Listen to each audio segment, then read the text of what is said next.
Donald Trump stands before a judge, the first former president in history to be arraigned on criminal charges. Court officers stood immediately behind him as he sat at the defense table. Cameras in the 15th floor hallway recorded the unprecedented scene.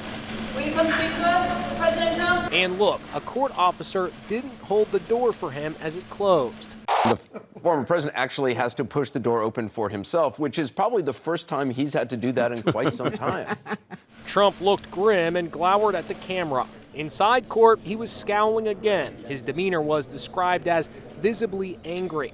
It seemed that when the attorneys spoke on his behalf, that they seemed to say things that he liked. They even, I noticed, called him the president. No one referred to him on his counsel as the former president. Trump was fingerprinted and assigned a booking number, a permanent record of his arrest. But no mugshot was taken. America held its breath as the top broadcast and cable news networks interrupted programming for the historic event. At this moment at 1:24 p.m. Eastern Time, Donald J. Trump is under arrest. The historic indictment was unsealed. As expected, 34 counts of falsifying business records relating to hush money payments to porn star Stormy Daniels and former Playboy model Karen McDougal.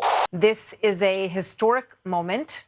We have never seen this before in the United States of America. It is a moment that he will never forget, his family will never forget. Trump himself proclaimed his plea before the judge, not guilty. Typically, the lawyer, I would say on behalf of my client, not guilty, but he clearly, I know from having conversations with the defense counsel, he wanted to say it himself because of the optics. He wanted the world to hear him say, I'm not guilty.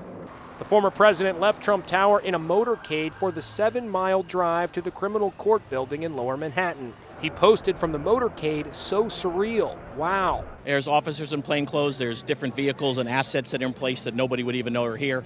They've got a very good handle on this situation. Trump gave a quick wave before entering in a side door here at the criminal courthouse in Lower Manhattan, avoiding the circus-like scenes outside. Once he surrendered, he was taken to the 7th floor for processing and then up to the 15th floor for the hearing. It's the same corridor taken by other high-profile defendants, including Harvey Weinstein. After the hearing, Manhattan DA Alvin Bragg spoke to reporters. At its core, this case today is one with allegations like so many of our white-collar cases.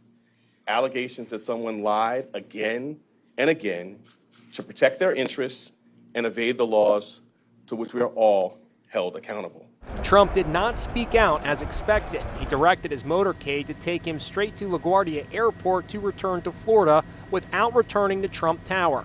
Trump apparently had a restless night at Trump Tower. He was up at midnight posting a bizarre demand on Truth Social that Manhattan DA Alvin Bragg should do the honorable thing and indict himself. Another post, this image of his supporters lining the route of his motorcade in Florida. Reporters came from across the globe for this moment in history. What's your reaction from being down here and seeing all this up close? I do feel like I have a front row seat to history, which feels special. Not that I want to trivialize a moment like this. Obviously, this is a really serious moment for your country.